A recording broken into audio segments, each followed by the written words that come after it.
ये पिक्चर शायद हर एक इंडियन की यादों में आज तक छपी होंगी। 26 नवंबर 2008 को मुंबई में एक चोरी की गई बोट से एंटर होते हैं पाकिस्तान के 10 टेररिस्ट। उसके बाद आने वाले घंटों में जो कुछ हुआ वो बना इंडिया के सबसे खूनी टेररिस्ट अटैक्स में से एक। तकरीबन 4 दिन तक चले इस अटैक में टारगेट किया गया hotels, railway station, residential buildings, cafes और यहाँ तक की हॉस्पिटल्स को भी। और बच्चे बूढ़े जवान से लेके सिक्योरिटी फोर्सेस तक टोटल 160 से ज्यादा जाने गई। फोटो में दिखाई दे रहे इस पर्सन का नाम है अजमल कसाब। पर ये सब मैं आज आपको इतने सालों बाद क्यों बता रहा हूँ? वेल, वो इसलिए क्योंकि कुछ ऐसा ही अटैक इजराइल में भी हुआ है। इंडियंस जहां इस अटैक को मुंबई पे हुए 26/11 के अटैक से रिलेट कर सकते हैं, तो ऐसा ही एक बड़ा अटैक 11 सितंबर 2001 को हुआ था यूएसए पे, जिसे 9/11 अटैक्स भी बोला जाता है। इजराइल के लिए भी ये अटैक उनके 9/11 मोमेंट जैसा है। तो आखिर हुआ क्या है इजराइल में? 7 अक्टूबर यानी शनिवार की सुबह इजराइल में वही हुआ जो अक्सर होता है।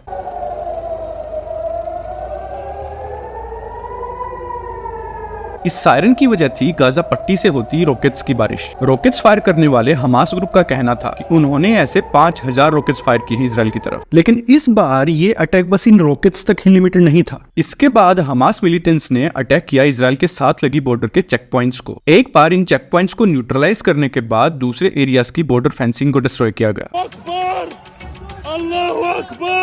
और देखते ही देखते हमास मिलिटेंट्स आसपास के गांव और शहरों में फैलने लगे। यहाँ से सिलसिला शुरू हुआ लोगों को मारने और किडनैप करने का। बॉर्डर के पास ऐसे ही एक एरिया में हो रहा था एक म्यूजिक फेस्टिवल। मिलिटेंट्स के लिए ये फेस्टिवल एक सॉफ्ट टारगेट था और जब तक ये अटैक रुका तब तक 1000 से ज्यादा लोगों की जान जा चुकी थी और किडनैप किए लोगों को ले जाया जा चुका था वापस गाजा पट्टी में। कितने ऐसे लोगों को किडनैप किया गया और क्या किया गया उनके साथ? वो जिंदा है भी या नहीं? इस वीडियो को बनाने के टाइम तक तो ये सारी डिटेल्स क्लियर नहीं है। अब ये तो था हमास का अटैक। इसके बाद बारी थी इजराइल की, और इजराइल की एयर स्ट्राइक्स के बाद लोगों की जान जाने का एक काउंटर बॉर्डर के दूसरी तरफ गाजा में भी तेजी से ऊपर जाने लगा। अब अगर इन सारी डिटेल्स को आपने प्रोसेस कर लिया होगा तो काफी सारे सवाल भी आ रहे होंगे आपके दिमाग में कि आखिर सिविलियंस पे ऐसे सरेआम गोली बरसाने वाले हैं कौन ये लोग? क्या एक टेररिस्ट ग्रुप है या कोई पॉलिटिकल पार्टी? और ये गाजा पट्टी क्या है? ये कोई शहर है, इजराइल का हिस्सा है या कोई और कंट्री? और इस सब का पैलेस्टाइन से क्या कनेक्शन? क्या ऐसा ये इकलौता अटैक हुआ इजराइल पे या पहले भी ऐसे अटैक्स हुए हैं? और अगर हाँ तो क्यों?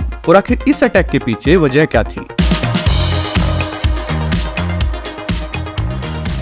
मिले इजराइल और फिलिस्तीन की दुनिया से। फिलिस्तीन की टेरिटरी 2 हिस्सों में बटी है, एक है गाजा पट्टी और दूसरा है वेस्ट बैंक। अब इजराइल में जहां एक सिंगल गवर्नमेंट का रूल है, वहीं फिलिस्तीन की ये दोनों टेरिटरीज न सिर्फ फिजिकली अलग हैं बल्कि इनकी गवर्नमेंट्स भी अलग अलग हैं। वेस्ट बैंक में जहां प्रोविजनल गवर्नमेंट पीए यानी फिलिस्तीनियन अथॉरिटी की है, वहीं गाजा पट्टी में रूल है हमास का। वो ही हमास जिन्होंने इजराइल पे अटैक किया है। लेकिन फिलिस्तीन की टेरिटरी ऐसी अलग अलग क्यों है और एक ही देश में 2 अलग अलग गवर्नमेंट्स कैसे हो सकती हैं? और क्या 7 अक्टूबर के इस अटैक में ये दोनों गवर्नमेंट्स एक साथ मिलकर काम कर रही थी? अब इन सारे सवालों की कॉम्प्लेक्सिटी से आप ये तो अंदाजा लगा ही सकते हैं कि पूरी सिचुएशन एक रात में कॉम्प्लेक्स तो नहीं हुई होगी, इसे उलझने में भी टाइम लगा होगा। इजराइल और फिलिस्तीन कॉन्फ्लिक्ट की शुरुआत मानी जाती है 1948 से, लेकिन इसकी जड़ें उससे भी गहरी हैं। सैकड़ों सालों से यूरोप में नफरत और भेदभाव झेलते आ रहे ज्यूज ने 19th सेंचुरी के एंड तक आते आते अपनी कंट्री की मांग करनी शुरू कर दी थी। ज्यूज की अपनी कंट्री की इस मांग को बोला जाता है ज़ायनिज्म। और हिटलर के होलोकास्ट के बाद तकरीबन पूरी दुनिया में एक्सेप्टेंस भी मिल चुका था ज्यूज की इस डिमांड को, सिवाय अरब कंट्रीज के। पर उन्हें क्या प्रॉब्लम थी इससे? उन्हें प्रॉब्लम थी उस एरिया से जो ज्यूज डिमांड कर रहे थे अपनी कंट्री के लिए, क्योंकि उस एरिया में अब रह रहे थे मोस्टली अरब मुस्लिम्स। एक तरफ जहां ज्यूज इस रीजन में अपनी कंट्री बनाना चाहते थे, तो दूसरी तरफ वर्ल्ड वॉर 1 में ऑटोमन एम्पायर से निकल के ब्रिटेन के अंडर आ चुका फिलिस्तीन भी आजादी चाहता था। पर इजराइल के ऑफिशियली कंट्री बनने से पहले ही लाखों ज्यूज फिलिस्तीन में माइग्रेट करना शुरू कर चुके थे। ये माइग्रेशन वर्ल्ड वॉर 2 के बाद तो और भी तेजी से होने लगा। अरब वर्ल्ड के लिए पूरी सिचुएशन अनएक्सेप्टेबल थी। उनका मानना था कि ज़ायनिज्म यूरोपियन कॉलोनियलिज्म का ही एक प्लान है, जिसे यूरोपियंस और ज्यूज अरब्स की जमीन हड़पना चाहते हैं। तो आखिर ऐसा क्या खास था इस जमीन में जिसे ज्यूज और मुस्लिम्स दोनों ही चाहते थे? वेल, उसका एक जवाब तो है जेरूसलम। ये शहर ज्यूज और मुस्लिम्स दोनों के लिए ही बहुत इंपॉर्टेंट है। जेरूसलम में एक साइट है टेम्पल माउंट। ये जगह ज्यूज के लिए जहाँ सबसे इम्पोर्टेंट साइट है, तो इस्लाम के लिए मक्का और मदीना के बाद तीसरी सबसे इम्पोर्टेंट साइट। तकरीबन 2500 साल पहले तक इस रीजन में ज्यूज ही रहते थे। अपने किंगडम ऑफ जूदा और किंगडम ऑफ इसराइल में, लेकिन पहले बेबीलोनियन और बाद में रोमन अटैक्स के बाद उन्हें इस जगह को छोड़ के भागना पड़ा। और इसके बाद उन्होंने तकरीबन 2500 साल बिताए यूरोप और ऑलमोस्ट पूरी दुनिया में। लेकिन यूरोप में उन्हें सामना करना पड़ा एंटीसेमिटिज्म का, जिसका बेसिक मतलब है जूस के खिलाफ नफरत और भेदभाव। हिटलर का होलोकॉस्ट इसी एंटीसेमिटिज्म का नतीजा था। इस पॉइंट तक आते आते जूस ये तो समझ चुके थे कि अगर उन्हें सरवाइव करना है तो उन्हें अपनी कंट्री बनानी होगी। और जूस का मानना था कि जेरूशलेम और इजराइल से अच्छी और क्या जगह हो सकती थी उनकी अपनी कंट्री के लिए। लेकिन इस जगह की उतनी ही इम्पोर्टेंस अरब्स के लिए भी थी। न सिर्फ जेरूशलेम उनके लिए एक इम्पोर्टेंट शहर था, बल्कि उनका मानना था कि वो वहाँ पिछले सैकड़ों सालों से रहते भी आए हैं, तो इस जमीन पर उनका पहला हक है। अब इस ब्रीफ हिस्ट्री से आप ये तो समझ ही गए होंगे कि इस जमीन पे हिस्सेदारी तो दोनों ही कम्युनिटीज की रही है। अब आप कौन से पेज से हिस्ट्री पढ़ना शुरू करते हैं वो आपकी सहूलियत के ऊपर है, लेकिन आपके आंख बंद कर लेने से वो पन्ने गायब नहीं हो जाएंगे। खैर चलिए वापस चलते हैं 1948 में, जहां ना जूस पीछे हटने को तैयार थे और ना मुस्लिम्स। और बढ़ते जू माइग्रेशन के बाद दोनों कम्युनिटीज में हालात सिविल वॉर जैसे हो चुके थे। ब्रिटेन के लिए सिचुएशन कंट्रोल कर पाना इम्पॉसिबल होता जा रहा था। तो बात पहुंची यूनाइटेड नेशंस में, जहां से निकल के आया 2 स्टेट सॉल्यूशन, यानी कि सेम जगह पे कुछ एरिया होगा जूस के पास जो कि कहलाएगा इजराइल, और कुछ एरिया होगा मुस्लिम्स के पास जो कि कहलाएगा फिलिस्तीन। और जेरूशलेम को इन दोनों कंट्री से अलग इंटरनेशनल कंट्रोल में रखा जाएगा। जूस के पॉइंट ऑफ व्यू से ये एक अच्छी शुरुआत थी। उन्हें पूरा एरिया ना सही लेकिन कुछ तो मिल रहा था शुरुआत करने के लिए। लेकिन अरब्स के पॉइंट ऑफ व्यू से ये ऑफर सरासर गलत। ना सिर्फ उनकी जमीन को 2 टुकड़ों में बांटा जा रहा था, बल्कि उन्हें मिलने वाला एरिया भी इजराइल के एरिया से कम था। तो बेसिकली जूस ने तो इस प्रपोजल को एक्सेप्ट कर लिया, लेकिन अरब्स ने नहीं, जिसका रिजल्ट था इजरायली स्टेट, लेकिन कोई फिलिस्तीन स्टेट नहीं। फाइनली 14 मई 1948 को बना इजराइल, और अगले ही दिन पड़ोसी अरब कंट्रीज ने अटैक कर दिया इजराइल पे। ये थी पहली अरब इजरायली वॉर और इजराइल के सर्वाइवल की सबसे इंपॉर्टेंट वॉर, जिसमें फाइनली जीत मिली इजराइल को। लेकिन इस जीत का कुछ हिस्सा जॉर्डन और इजिप्ट को भी मिला, क्योंकि फिलिस्तीन को मिलने वाला वेस्ट बैंक गया जॉर्डन के पास और गाजा पट्टी इजिप्ट के पास। और फिलिस्तीनियंस तकरीबन 7.5 लाख फिलिस्तीनियंस को अपने घर छोड़ के पड़ोसी देश गाजा पट्टी और वेस्ट बैंक में माइग्रेट करना पड़ा। वो अपनी ही कंट्री में रेफ्यूजीज बन चुके थे। फिलिस्तीनियंस के इस माइग्रेशन को बोला जाता है नकबा। ये शुरुआत थी इजराइल और फिलिस्तीन के आज तक चले आ रहे स्ट्रगल की। इस एरिया और दुनिया के नक्शे में एक बड़ा चेंज हुआ 1967 में। इस साल हुई वार को बोला जाता है 3rd अरब इजरायली वॉर या 6 डे वॉर, जिसे इजराइल ने सिर्फ 6 दिन में ही जीत लिया था। इस वॉर से पहले इजराइल एक ऐसी कंट्री था जो कि सर्वाइव करना चाहता था, लेकिन इस वॉर के बाद इजराइल एक ऐसी कंट्री था जो इस रीजन की सुपर पावर था। इस वॉर का इम्पैक्ट इतना था कि इसने इजराइल को ऑलमोस्ट इनविंसिबल बना दिया था अरब वर्ल्ड की नजरों में। इनफैक्ट अरब वर्ल्ड में इस वार को बुलाया भी नक्सा जाता है, जिसका मतलब है सेटबैक या डिफीट। तो आखिर ऐसा क्या हुआ था इस वॉर में? इजराइल ने न सिर्फ 6 दिन में ही इस रीजन की बड़ी पावर्स को हरा दिया था, बल्कि इस वॉर के बाद इजराइल के पास इजिप्ट से गाजा पट्टी और सिनाई पेनिनसुला, जॉर्डन से वेस्ट बैंक और ईस्ट जेरूशलम, और सीरिया से गोलन हाइट्स भी आ चुकी थी, और फिलिस्तीन दुनिया के नक्शे से ही गायब। इस वार और इसके बाद हुई वॉर्स जैसे कि 73 की योम किपुर वॉर में भी इजराइल ही जीता, और धीरे धीरे करके अरब कंट्रीज इजराइल के साथ पीस ट्रीटी साइन करती चली गई। और हर एक नए साइन के बाद ये वॉर अरब इजरायली वॉर से बनता चला गया फिलिस्तीन इजराइल वॉर। तो अगर इजराइल ने फिलिस्तीन की सारी टेरिटरी जीत ली और अरब कंट्रीज को भी हरा दिया था, तो फिर गाजा पट्टी से ही अटैक क्यों? क्या इजराइल आज भी कंट्रोल करता है इस रीजन को? अब अगर आपने ध्यान दिया हो तो अभी तक की वॉर्स में पार्टिसिपेट कर रही थी अरब कंट्रीज, फिलिस्तीन का जिक्र अभी तक नहीं था। तो क्या फिलिस्तीन की तरफ से इजराइल के अगेंस्ट कोई रेजिस्टेंस ही नहीं था?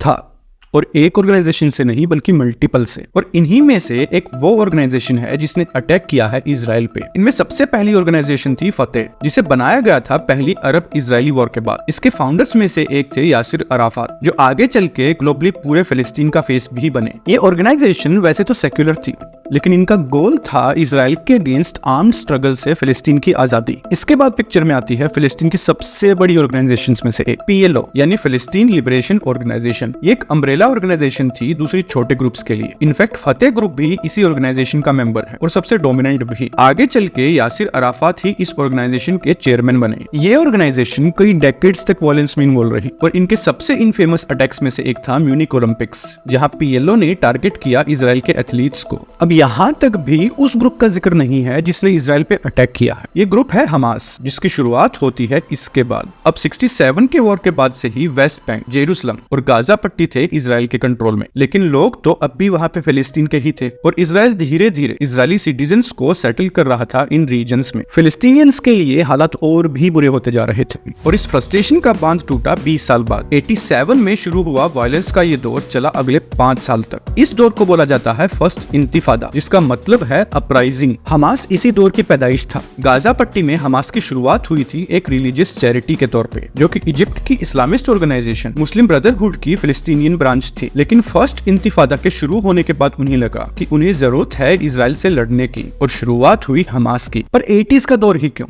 इतने साल से फिलिस्तीन में चैरिटी कर रहे हमास को तब ही क्यों लगा कि उन्हें हथियार उठाने की जरूरत है? वेल, उसका रीजन था पीएलओ। जी हाँ, वही ऑर्गेनाइजेशन जो पिछले 20 सालों से लड़ रही थी इजराइल के खिलाफ।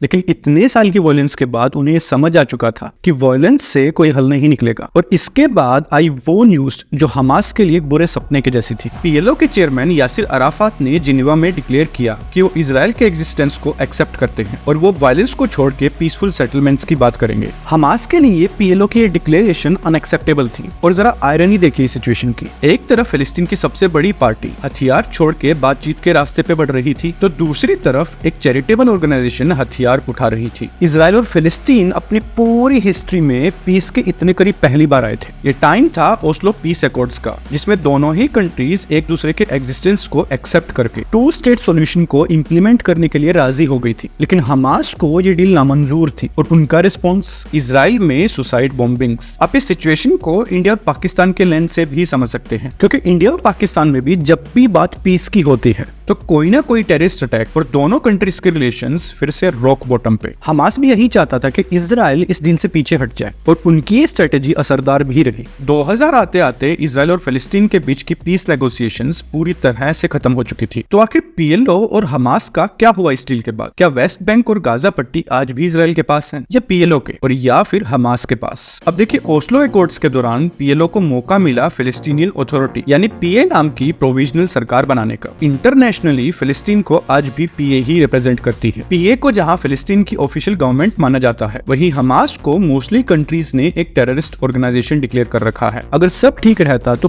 पीए शायद पहली सरकार बनाती फिलिस्तीन की। लेकिन हमास के अटैक के बाद ये डील कभी आगे ही नहीं बढ़ पाई और आज वेस्ट बैंक के कुछ रीजन्स को पीए कंट्रोल तो करती है, लेकिन असली कंट्रोल आज भी इजराइल मिलिट्री के पास ही है। रही बात गाजा पट्टी की, तो 2005 में इजराइल ने गाजा पट्टी को खाली कर दिया। इसके बाद 2006 में हुए इलेक्शंस में वहां जीत हुई हमास की और इस जीत के बाद गाजा पट्टी में हुई सिविल वॉर हमास और पीएलओ की डोमिनेंट पार्टी फतेह के बीच। इस सिविल वॉर के बाद गाजा पट्टी का कंट्रोल पीएलओ के हाथ से निकल के पूरी तरह से हमास के पास आ गया। हमास और पीएलओ के बीच किस दरार का मतलब था कि फिलिस्तीन के 2 टुकड़े, वेस्ट बैंक पीएलओ के पास और गाजा हमास के पास। इनफैक्ट एक सर्वे के हिसाब से तकरीबन हर 3 में से एक फिलिस्तीनियन हमास और पीएलओ के बीच की इस दरार को 1948 के बाद फिलिस्तीन के लिए सबसे ज्यादा डैमेजिंग इवेंट मानते हैं, जिसके बाद से ही इजराइल और हमास के बीच होने वाले क्लैशेस सिविलियंस की लाइफ का हिस्सा बन चुके हैं। लेकिन जो 7 अक्टूबर की सुबह हुआ वो कोई नॉर्मल अटैक नहीं था। अब इस अटैक का साइज और स्केल तो आप देख ही चुके हैं, लेकिन बड़ा सवाल ये है कि हमास ने ये अटैक अब क्यों किया, जबकि वो जानते थे कि इस अटैक के बाद इजराइल भी चुप नहीं बैठेगा और उनके रिस्पॉन्स का साइज और स्केल कहीं ज्यादा बड़ा होगा हमास के अटैक से। अब देखिए, मोटा मोटी इसके 3 रीजंस निकल के आते हैं, जिसमें से 2 तो आप हमास की हिस्ट्री से ही समझ सकते हैं। एक रीजन तो ठीक वैसा ही है जिसकी वजह से हमास बना था, और वो है वेस्ट बैंक और जेरूसलम में इजराइल की बढ़ती एक्टिविटी। वेस्ट बैंक में इजराइल ऑलमोस्ट डेली बेसिस पे रेड्स कर रहा है। अकेले इस साल में इन रेड्स के दौरान तकरीबन 200 फिलिस्तीनियंस और 30 इजरायली अपनी जान गंवा चुके हैं। इस साल इजराइल ने अल अक्सा कंपाउंड को भी रेड किया था, जो कि इस्लाम की तीसरी सबसे पवित्र जगह है। जिसके बाद हमास ने गाजा पट्टी पे रॉकेट बरसाए और इजराइल ने की एयर स्ट्राइक्स। दूसरा रीजन है जियोपॉलिटिक्स का। जैसे ओस्लो अकॉर्ड्स हमास को एक्सेप्टेबल नहीं थे और उस प्रोसेस को रोकने के लिए हमास ने इजराइल पे अटैक करने शुरू किए थे। ठीक वैसे ही इजराइल और सऊदी अरब बहुत ही नजदीक थे एक पीस एग्रीमेंट के। सऊदी अरब सबसे इन्फ्लुएंशियल अरब कंट्रीज में से एक है, जिन्होंने हिस्टोरिकली फिलिस्तीन को हमेशा सपोर्ट किया है, और उनका इजराइल के नजदीक जाना हमास के लिए एक बड़ी डिसएडवांटेज होगा। इनफैक्ट जैसे जैसे अरब कंट्रीज इजराइल के साथ अपने रिलेशंस नॉर्मलाइज करती जा रही हैं, वैसे वैसे फिलिस्तीनियंस लेफ्ट आउट फील कर रहे हैं और उनका मानना है कि कॉन्फ्लिक्ट अरब इजरायली कॉन्फ्लिक्ट से अब पैलेस्टीन इजराइल कॉन्फ्लिक्ट बन चुका है और हमास ऐसे अटैक से सबका ध्यान इस इशू की तरफ फिर से लेके आना चाहता है। हमास के साथ साथ ईरान और लेबनान बेस्ड हिजबुल्ला भी नहीं चाहते कि सऊदी और इजराइल नजदीक जाए। इनफैक्ट इजराइल पे अटैक के बाद ईरान और हिजबुल्ला ने ओपनली हमास को सपोर्ट किया था। और तीसरा और शायद पहली बार हुआ रीजन है इजराइल का इस टाइम वीक पोजीशन में होना। जुडिशियल रिफॉर्म्स की वजह से इजराइल इस समय इंटरनल प्रोटेस्ट से जूझ रहा है। इन प्रोटेस्ट में इजराइल के हजारों रिजर्व मिलिट्री पर्सनल भी पार्टिसिपेट कर रहे हैं और इन रिफॉर्म्स के अगेंस्ट वो रिजाइन करने तक की वार्निंग दे रहे थे। इनफैक्ट इजराइल की पूरी सोसाइटी इन चेंजेस के चलते दो हिस्सों में बटी हुई थी। नेचुरल इजराइल के लिए ये एक वीक मोमेंट थी